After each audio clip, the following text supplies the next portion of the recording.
Hey, and welcome back to MetaNetTV. And this morning I'm talking to Deggen over in London. Deggen, how's it going? Good morning, John. Very well, thank you. Yeah, you doing well? Yeah, pretty well. We got you here today to just learn a little bit more about you and how you got into Bitcoin. Now, within BSV circles, you're already kind of a semi-celebrity. You're the organizer of the London Bitcoin Meetup, so I think everyone knows who you are. But for everyone else, just tell us a little bit about you and tell us how Bitcoin OG you are. Yeah, so I've got this Bitcoin OG T-shirt just to prove how long I've been in the game. Although I thought it might be sacrilege at this stage to wear such a thing. I think you know you're Um, OG if the value of that T-shirt is now worth something like $10,000.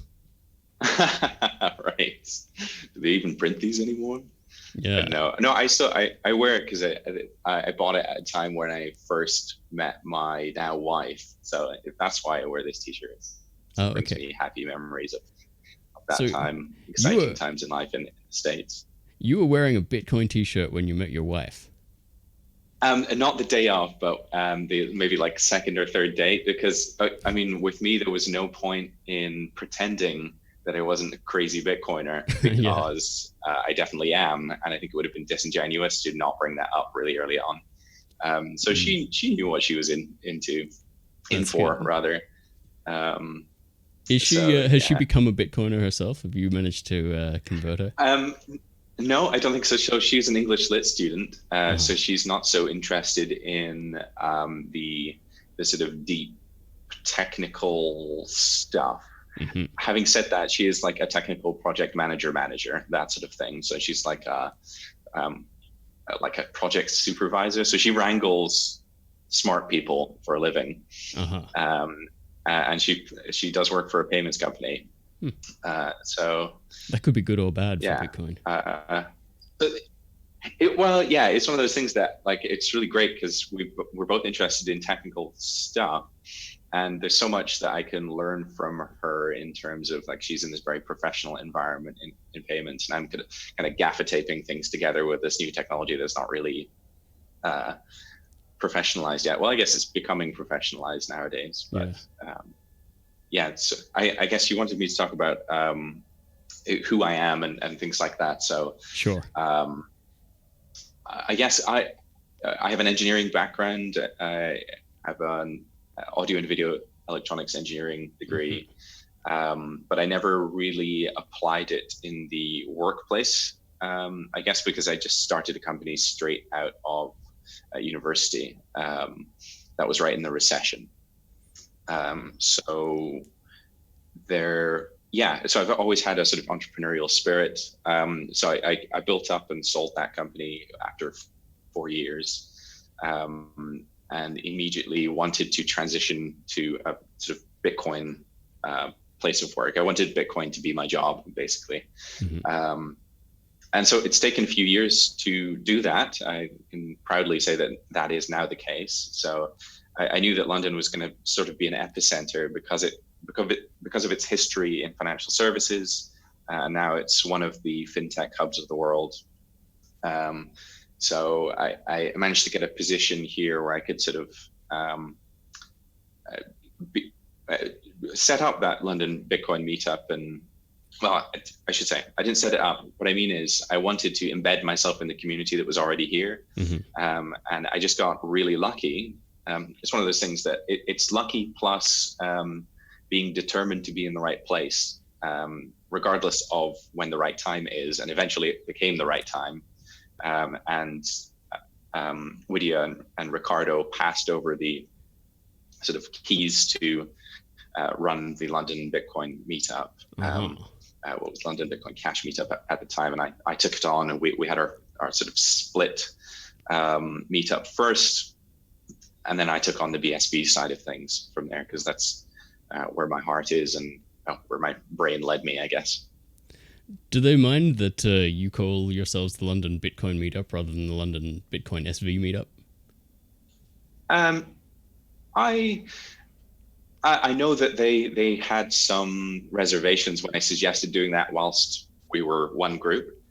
And that was part of the discussion that led to like, okay, like we're not going to just do this sort of rolling BSV, BCH type meetup. This is like we're fundamentally incompatible and we should probably go our separate ways. Because I think as much as intellectual argumentation is beneficial, it became tiring to have the same arguments with different people over and over again. And it's one of those things that at some point you've got to cut your losses and say, we've got to move forward and start having new arguments on things that none of us think are decided facts. Yeah, which is hard to do when you're talking about the fundamentals all the time and arguing about block sizes and developer responsibilities, that kind of thing. Well, exactly. So that's so unifying in this space or society, as Craig likes to call it. We're living in a society. Yeah. Sorry? We're living in a society. Society. Well, yeah, it's not a society. It is society generally, right? We're all, we all have the right motivations now. It feels like I don't speak to anyone in the BSV space where I'm not like, I want to work with you. And yes, those are also my goals. We all seem to be pointed in the right direction, or I guess oriented correctly. That's what we are. So London's always had a pretty healthy Bitcoin scene, right? Because I've worked for a couple of companies over there, including CoinDesk when it first started, and it was a British company. And it seemed like those guys were always going to big parties, and we didn't even have them here in Tokyo. Right. Yeah. I mean, so London is one of the financial epicenters of the world, and at least at first, everybody thought that Bitcoin was about money. I think now we're more sort of infrastructure and data centric, but London is a very key city for. I mean, having previously lived in Scotland for a long time, London was considered the brain drain of the country. It's this sort of has this gravitational pull for anyone and everyone who is successful in their field, because you can, just like any megacity, you can get more things done in one day. You can you can bounce ideas off great minds here. And yes, I appreciate that we're talking from different hemispheres right now, and it all seems to be going well. But time zone is a problem. There's a small window, right? So bringing everyone together and allowing them to bounce off each other. It's like a boiling pot for ideas. I think that's the point of cities. Everything is more efficient. That's true, and I guess in London you're also lucky in that that's where nChain's headquartered. So you've got all the top devs for BSV anyway, like just right there on hand. Yeah, it's no accident, right? Like I'm in a co-working space here, 5 minutes walk away from CoinGeek and nChain and those guys there. So that's partially to make my life easier for hosting meetups in terms of getting access to more local spaces. And sometimes 50% of the people who are at the meetups that I run are like nChain employees or CoinGeek Air Media employees. So it's worth being closer, I think. But it also helps for meetings and things like that, because it's easily accessible by transport and that sort of thing. Excellent. So I don't think I asked you yet, what was it that drew you to BSV in particular? Like you said, you started with the Bitcoin Cash meetup, which is kind of what I was doing for a while there too. And I mean, how did you make the jump, so to speak? Oh, I mean, it's funny you should ask, because I forgot to mention earlier. I mean, as far as I understand, you and Dale and possibly other people collaborated to make the Bitcoin Doco. Was that you? Do I understand correctly? No, I actually had nothing to do with that. Okay. It was, I was living in Japan back then, so I didn't meet Dale too much later. Okay, I understood. Okay, misunderstanding that case. Well, anyway, so the Bitcoin Doco has something to do with why I followed the way I did. Because, I mean, it was essentially listening to the ideas that Craig espoused during those interviews that were only available on Vimeo for a while. Yeah. Because the sort of thing he was describing was the type of thing that I imagined and wanted to bring into fruition myself. So when someone else starts saying that, and this extremely eloquent guy in a business suit starts saying the same things and is oriented the same way you are, you really start to listen, right? So I think that's what ultimately brought me to BSV. It was just shared values, I suppose. And so when the group started exhibiting those values in the type of things that they would advocate, that's what drew me to BSV. And ultimately, November's Coin Geek conference in London was the sort of cementing event for me. So hearing the speakers there talk about the professional, I think the theme was it's time for Bitcoin to grow up, right? That really sung with me, resonated with me, because I was keen to professionalize, again, that sort of entrepreneurial spirit. I didn't want this to be a hobby project. I wanted to build a community and build companies that would help make people's lives easier in a real way, rather than it just being an interest. Yeah, and you're busy doing that at the moment. So why did you decide to come and work for MetaNetTV? I mean, we can certainly use your expertise, so that's more than welcome. But Sure. how? Okay, why did you decide to go into like a bit of media stuff instead of just developing stuff? Okay, so back in university, my time in Glasgow. So the reason I went to the university I went to was because it's the oldest student-run television station is Glasgow University Student Television. So GUST is the shout out for GUST. That's where I started to, well, to put it this way, as a student, I was camera operator. So I've always been fascinated with cameras. And I was working, my student job was working for, like local TV stations and charities and things like that, doing promotional videos. And so I ended up running Glasgow University Student Television for a year as the station controller. So that's where my sort of media experience comes from. I then ran a video production company, right? So a lot of that sort of developed then. So when MetaNet TV came up, I was like, okay, cool. This is a group of people that do have production experience and are focused on creating, live and high quality productions surrounding this community that I was trying to engage myself in more and more. And then I met Joel through MetaNet ICU and heard about the plans for MetaNet TV. It's one of those things. It seems like it's an outlet for all of this energy and enthusiasm I have about all of the things that are going on, that has the right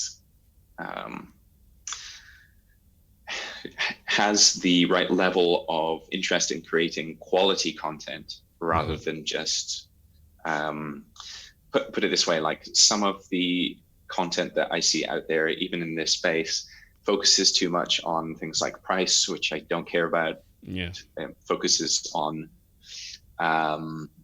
this sort of meme-like shilling or crushing of shill coins and criticizing others, whereas really I just wanted to focus on a company that seems to be interested in discussing this new technology and discussing how we might all work together and introducing people to other people in the community that can end up working together.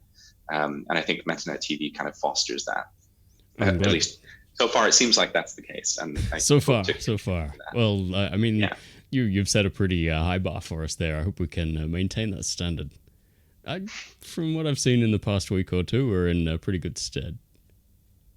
So, I think so. If we're going to focus a little bit more on the MetaNet than maybe some other, more finance and BSV news sites are, What is it about the MetaNet in particular that interests you?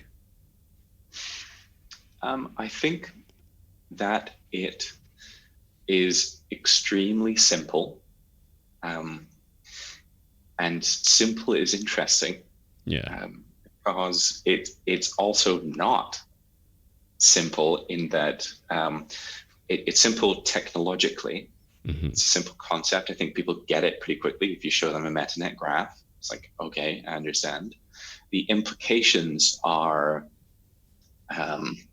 unbounded. So yeah, there's so much you can do with this simple concept that it's just electrifying. So it's actually in this last month. So this is my first month of working full time in Bitcoin and MetaNet, doing sort of research and development. Thank you. The first month has really shown me, I guess, that people don't like to talk about the money side of things because it's a very sensitive topic, but people will happily engage with you if you're talking about a network technology. That seems to be the sort of main takeaway. But yeah, you asked what really interests me in the MetaNet side of things. I think it's because it goes deeper than internet level stuff. It's because that you can run things on top of it that makes it more interesting. So I guess because I'm a systems type oriented person, I like when there's a new system is introduced to my sort of consciousness, because it springs up the sort of creativity and lets you think new thoughts. That's what it is. Because Bitcoin has been around for 10 years.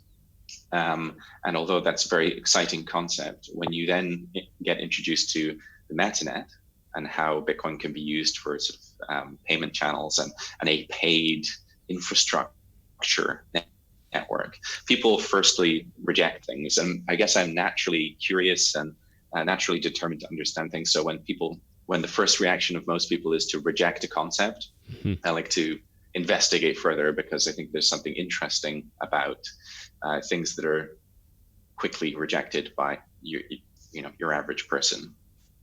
I hope that made some sort of sense. I kind of rambled. So. No, it made perfect sense. I think even my own natural inclination is just to dismiss anything new that I don't understand yet. So I mean, if I'm doing that and my job is to try and overcome that, then that's what we should be seeking to do for others too. I think that you've hit it on the nail on the head there. When I don't understand something, it drives me crazy. I really go mad. I just sort of drop everything else. I have to understand this, because I don't know. Maybe that's a negative trait. But I think it's a common trait. Very determined to solve puzzles to the extent to the detriment of sort of socializing and things like that. You'd be like, no, I can't go hang out in the pub because I still don't understand exactly how I'm going to apply this new technology to problems in the world. So maybe it's a good thing. Maybe it's not. But I'm enjoying it, at least. I think that is the most important thing of all. And if somehow along the way we can make new types of data structures seem sexy to other people, that's also a plus. Yes. Yeah.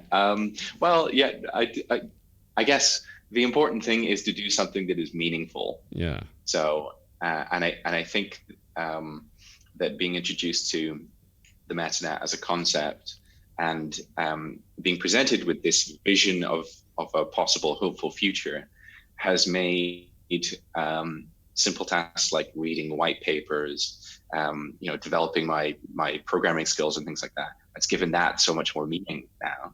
Even reading, I'm reading so much more these days. Really? Because of the encouragement of this society. That's interesting. That is valued among these people, I think. So meaningfulness is what I'm aiming for, not sort of in the moment happiness. Well, I think that's a very excellent point to leave things on there. That's a message everyone can take home with them. And, Deggen, thank you so much for joining us. And after that speech you just gave, then like I'm quite looking forward to seeing what you come up with. I think there's. Well, thank you so much for having me, John. It's a real pleasure, and I love your work. So I'm definitely going to be someone who tunes in to watch all of these. All right then, and I'll see you on MetaNetTV. Check you out there. Bye.